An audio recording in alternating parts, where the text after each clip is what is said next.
Okay, so we've had Solomon, and Solomon built the temple, and Solomon starts off as a good guy, but then we know that Solomon stops following the Lord. He marries these foreign wives, and then he sets up high places for the gods of his wives, and he even worships on them himself. So he's not following God. Every now and then he does worship God at the temple, but he's worshipping other gods at the same time. So he's mixing religions, which is called syncretism.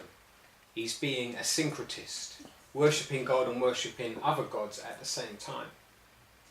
Now, God says that he's going to now split the kingdom.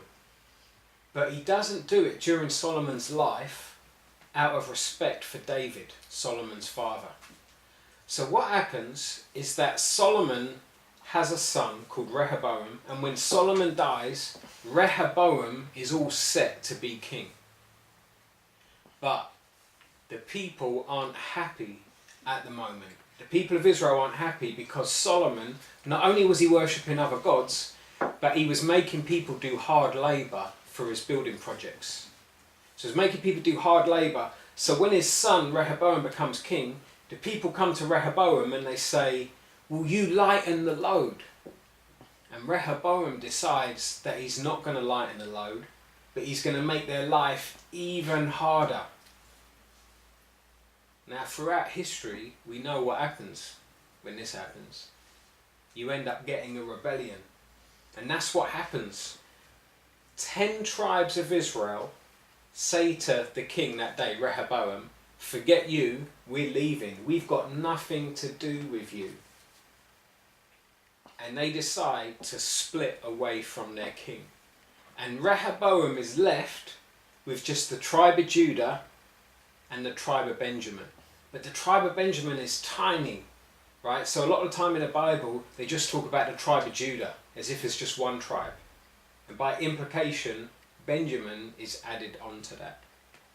So what happens, if you look at your maps here, what happens is you used to have one nation called Israel, and now at the top you've got Israel, and at the bottom you've got Judah. If you look on your map there. And so now God's place has been split in two. But where were people supposed to worship God? Where was the temple built? Where was the place where God lived? Jerusalem. So if you look on your map there, Jerusalem is at the top of Judah. It's right on the border there. And that's where God's place is supposed to be. Now the northern tribes don't have a place to worship God. And their leader is a man called Jeroboam. It's confusing because it sounds like Rehoboam. The northern tribes are led by Jeroboam, and Jeroboam doesn't want the people from the north crossing the border to go to Jerusalem to worship God. So what he does is he makes 2 golden calves. And that should remind you of what happened when the Israelites came out of Egypt and made 2 golden calves. That's what this guy does. He makes 2 golden calves, and he sets up 2 places for the people to worship. One of them is in Bethel. So if you look at your map, Bethel is just at the south of Israel at the border. So it's like a direct competitor to Jerusalem. So he's saying, don't go to Jerusalem, travel to Bethel. And the other is in Dan. If you look all the way at the top of the map, at the top you've got Dan. And he sets up a place to worship there. Now he's not supposed to do this. God has said that he's going to be worshipped in Jerusalem. But this is what Jeroboam's done. He set up a false religion. He's being a syncretist as well. And what we find now is throughout the history of Israel, and when we say Israel from now on, we're talking about northern Israel. Throughout the history of northern Israel, they have a massive problem with idolatry. And it's no surprise because we see it as the country starts, they have a problem with idolatry.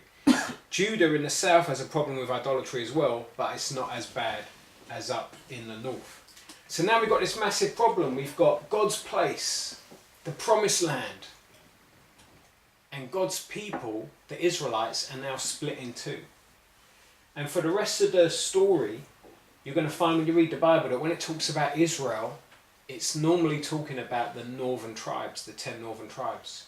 And when it talks about Judah, it's talking about Judah and Benjamin, the two tribes left down south.